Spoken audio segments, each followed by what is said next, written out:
When my mom was a little girl, according to the family legend, she received a hand-knit sweater from her grandmother. It didn't quite fit, and so her grandmother ripped out the stitches of half the sweater, picked up her knitting needles, and went to work making the alterations that the sweater needed, so it would fit my mom. My mom, excited to wear her new sweater, asked how long it would take to fix. Her grandmother answered that it would take some time, and my mom adorably said, "I'll wait," and sat down on the floor at the foot of the armchair to wait for her new sweater to be re-knit. When my mom retells the story today, she adds a bit to the end saying, "Of course I had no idea how long it would take to knit half a sweater." And when she tells it, my family members all laugh because we know how long it takes to knit a sweater. They've all watched me do it. I love to visit my mom's house. It's filled with family heirlooms, especially textiles, and they show the skill of those previous generations of women in my family who spent so much time making things to embellish their homes and keep their families warm. None of them knew how to spin yarn. I would have to go another generation further back to reach an ancestor with that knowledge. So for a while in my family, hand spinning was a forgotten skill. When I was learning how to spin, YouTube barely existed. Most of the videos were less than 10 minutes long, and there was not much in the way of spinning tutorials. My local library, though, had a few books about spinning. I read them cover to cover, and then again. I ordered a VHS tape by mail. Remember those? And after all that, I started to shove lumpy, twisted fibers onto my spinning wheel and spindles. It took a little bit, but I was entranced by the whole process. And eventually, I made yarn I liked that I could actually knit with. My grandmother's parents owned a greenhouse, and my grandmother's name was Blossom Delight. I always thought that was the sweetest name. She didn't like it very much, though. I grew up calling her Grandy. Grandy taught me how to knit. My mom never learned. She said it must have skipped a generation. My mom does lots of other things, though, including hardanger, a type of Norwegian embroidery that had a big boom in Minnesota in the 1980s. She sews pillows and curtains, and after inheriting a pile of rug hooking supplies from her mom, Grandy, I hope she'll do some projects this coming year. My mom's house is still decorated with a lot of rug hooking projects, as well as so many other things that Grandy and her mom and all of those ancestors did. Grandy did teach me to knit, but all the advanced stuff I know, like color work and garment shaping, all of that I learned online or from knitting books, and that has always left me with a bit of regret that I didn't have more time or learn sooner or ask her more questions when I had the chance. But I was able to knit Grandy a blanket, and when she opened that present one year, her face absolutely lit up. I think it had been a really long time since someone had knit anything for her, and bringing the craft full circle like that was a really special thing between us. My crochet journey was a little different. I learned to crochet when I was very young, probably about 6 years old. I learned from my childhood babysitter.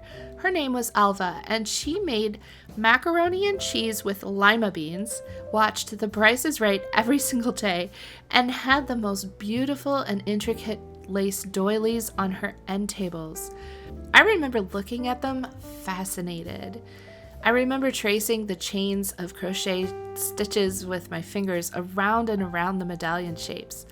Alva taught me how to turn an entire ball of yarn into the longest crochet chain that no one ever needed. I regret that I didn't learn more from Alva. I used YouTube tutorials 30 years later to figure out what TCH meant and how to do that. And to this day, I've never crocheted a doily, but she certainly planted a seed.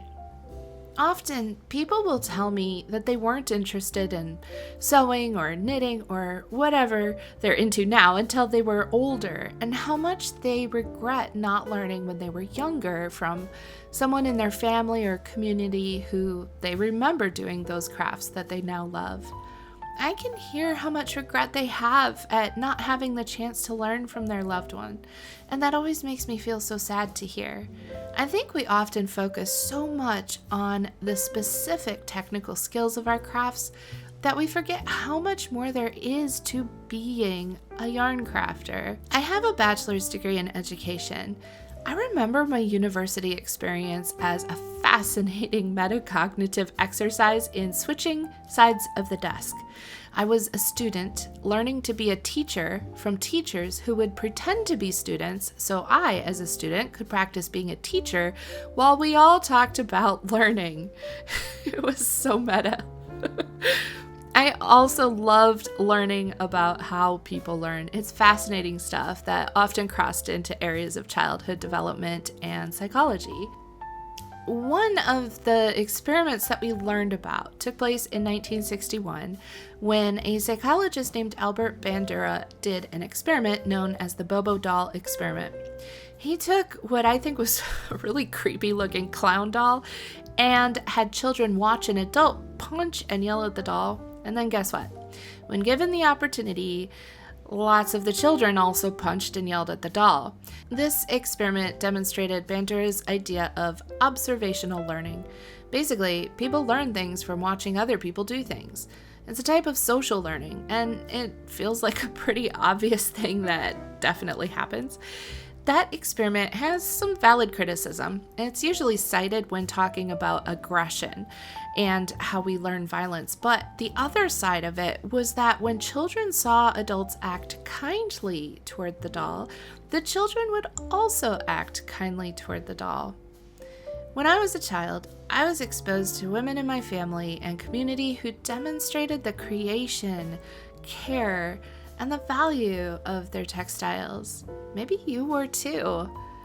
Seeing someone take the time to darn a sock, carefully store a sweater until the next chilly season, invest in and care for other handmade textiles, cover their furniture with intricately crafted lace, cleaning the stains from table linen so they can be reused year after year, tailor their clothes to fit, and treat their textiles just generally with care. Just observing that taught me a lot as a child in ways that I don't think I was aware of until I was grown and able to reflect on those values.